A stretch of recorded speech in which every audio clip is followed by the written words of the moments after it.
ตรงนู้นหมูไหวไง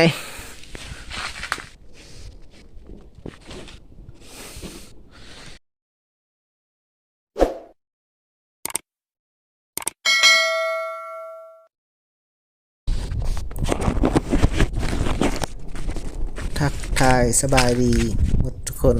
เมื่อนี้พามาเบิ่งภาพบรรยากาศถึงผูเนาะช่วงนี้อากาศหนาวงดตึกเบ็ดหาปลามาขึ้นภูลาหนูมาพาไปเบิ่งภาพบรรยากาศในการยามแห้วว่าสิเป็นจังใดยามแห้วหนูไหวลองเบิ่งว่าสิเป็นจังใดสิได้บ่หรือสิห่ำด่าง มาติดตามนำกัน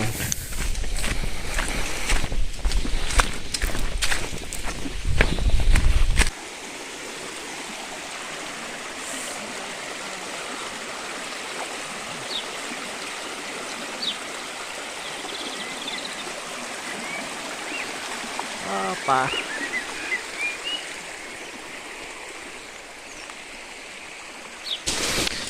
หลังแรกบุทึกสับ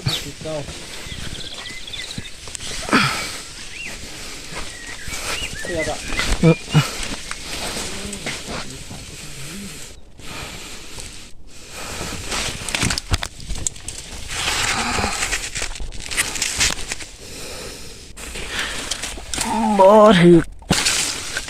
หลังที่3ละยังบ่ถึก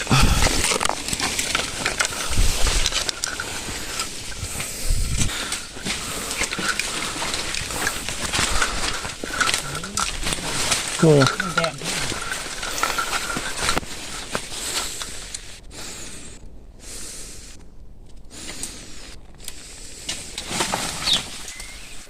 เอาแล้วพี่น้องเอาแล้ว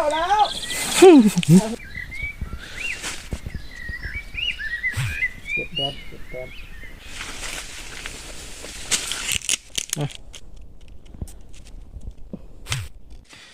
กระจอน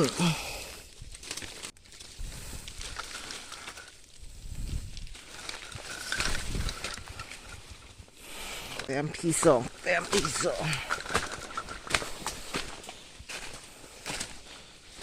หลังนี้ก็บ่ถึก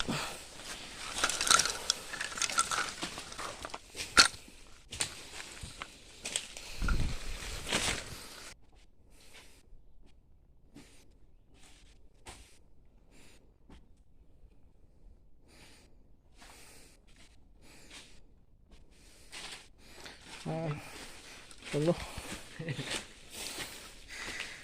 หมูไหวไง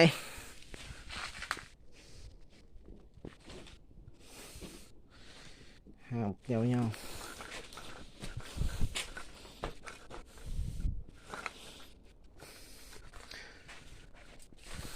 ไปต่อ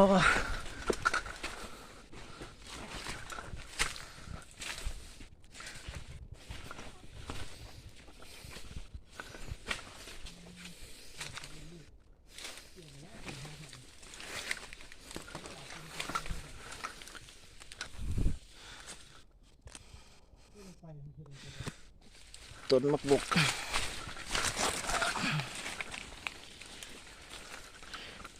หอยหนูกิน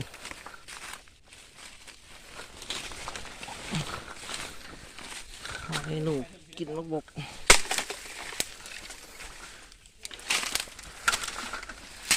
หนูไหวน้อย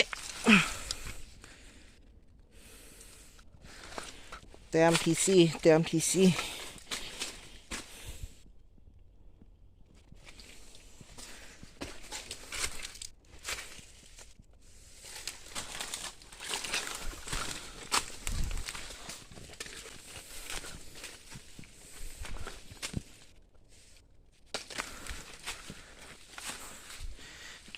เรียบร้อยอีกแล้วใส่กล่องหึ่ง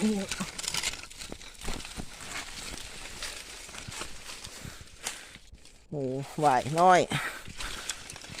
หางยาว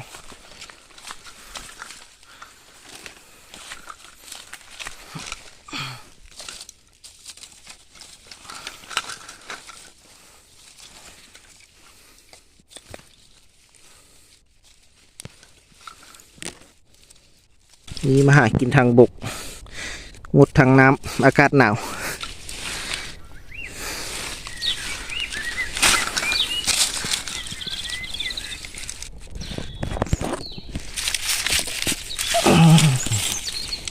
หนูอ่ะน้อยเป็นหนูป่าหนูดงโมเมนต์หนูทงให้ทงนาหนูในเมืองเด้อ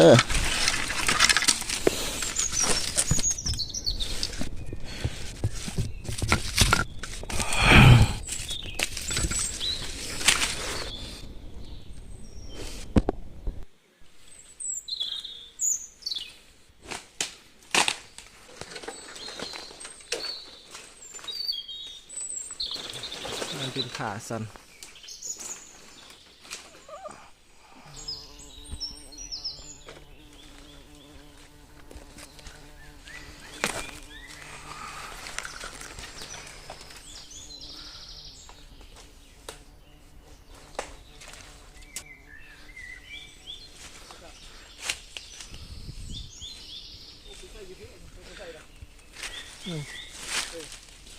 ตึกละบ่ ถึกละ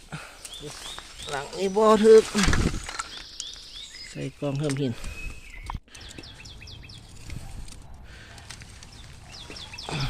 เวลาหนูเข้าไปต่อคันเก็บปุ๊บ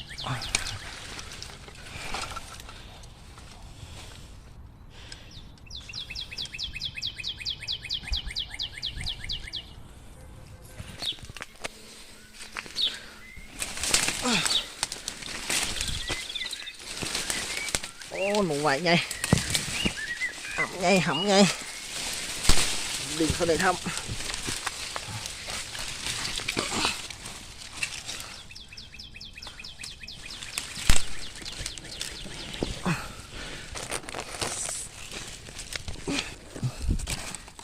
ไหวไง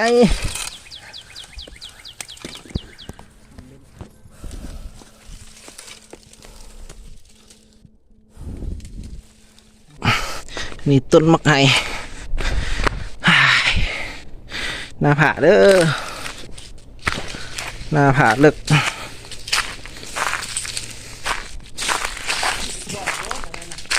แถวนี้ตัวโอดหลาย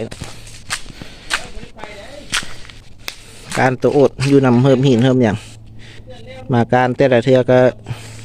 ได้อยู่โลปลาย2 โลประมาณแถวนี้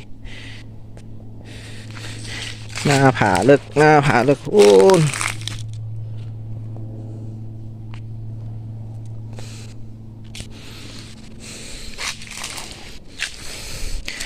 ยามน้ำมานี่เข้าใกล้บ่ได้แถวนี้โตนทึมอะไรน้ำไหลมาจะถึงโอ้น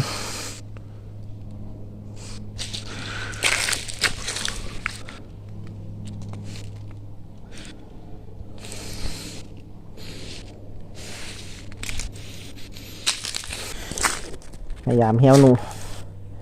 งดหากินทางน้ำอากาศหนาวช่วงนี้หากินทางบก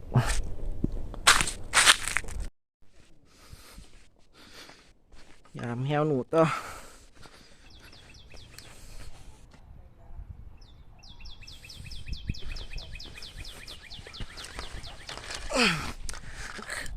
ขึ้นงอนี่ขึ้นมาเรียน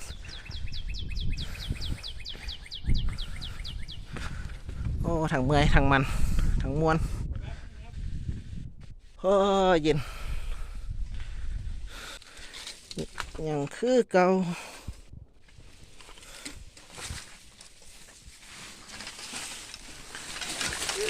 คือเก่า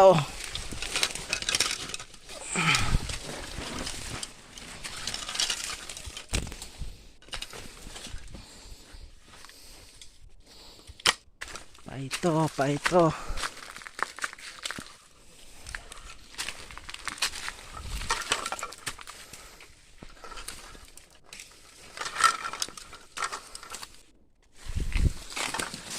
หลังมันก็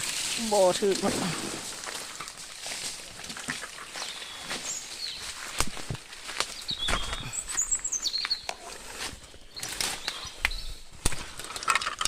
บ่ถึกหลังนี่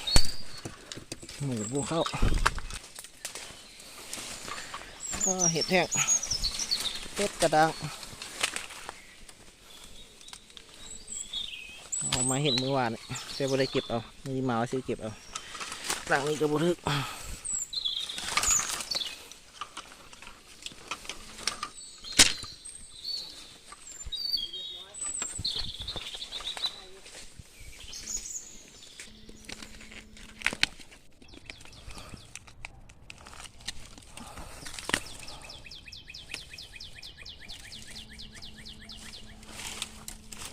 อยู่เห็ด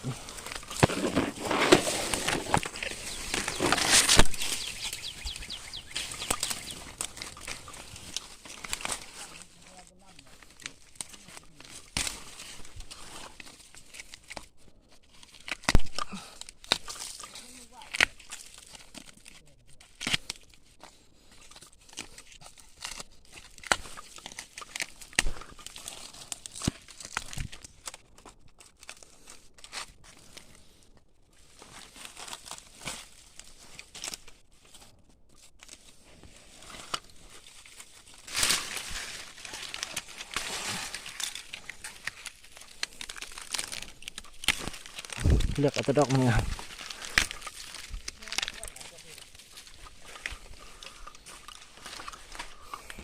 ในก็มีแล้ว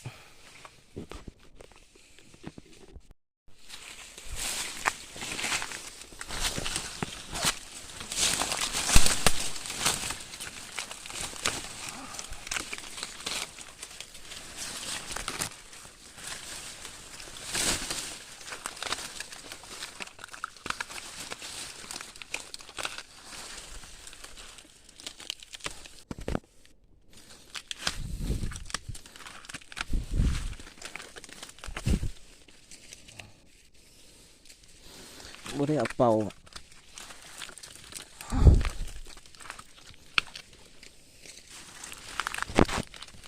ไหล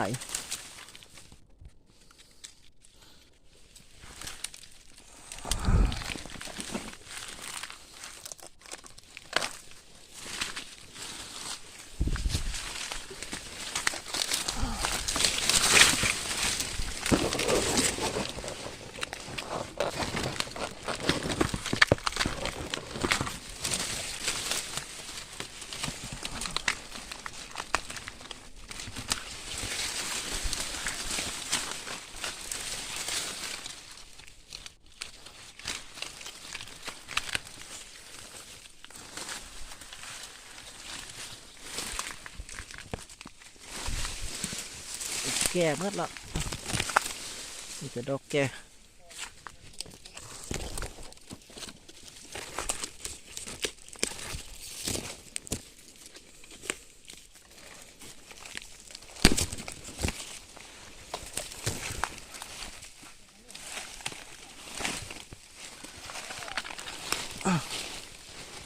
ขอน้อยๆก็เต็ม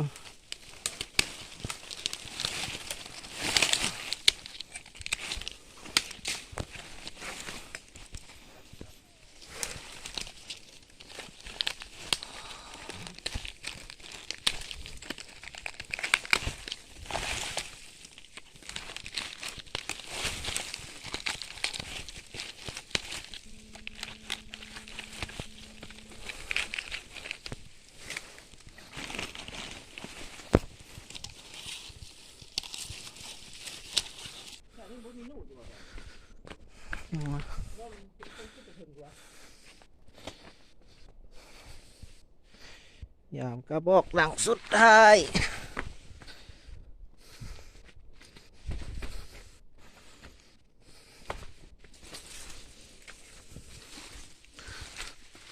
ใส่อยู่ในมีดเนี่ยเรียบร้อยหนูไหวไง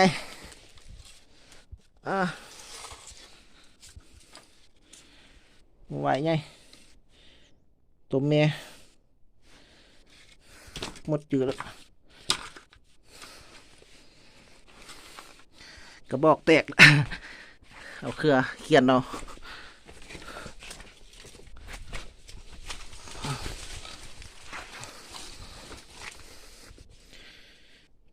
วายหนูวาย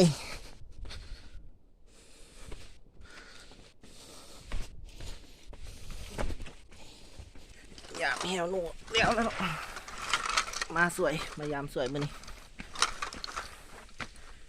มายามกับ8 โมง7 โมง7 โมงครึ่งมายามแหวตอนนี้เก้า10 โมงสวยยามแล้วก็สวย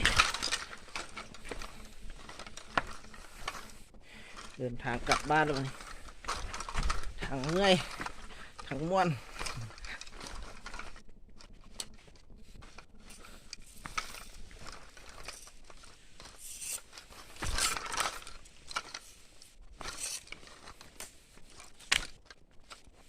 หากินทางน้ำอากาศหนาวส่ง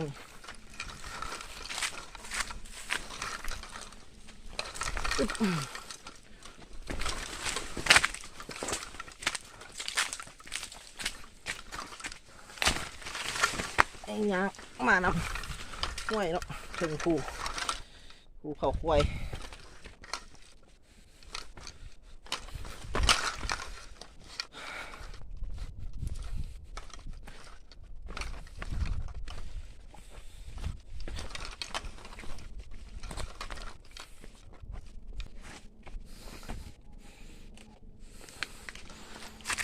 ว้าว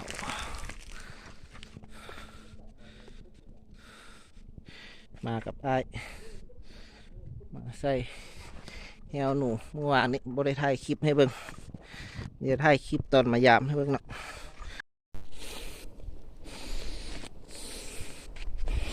เป็นงานลุกบุ้งทำงานเนาะ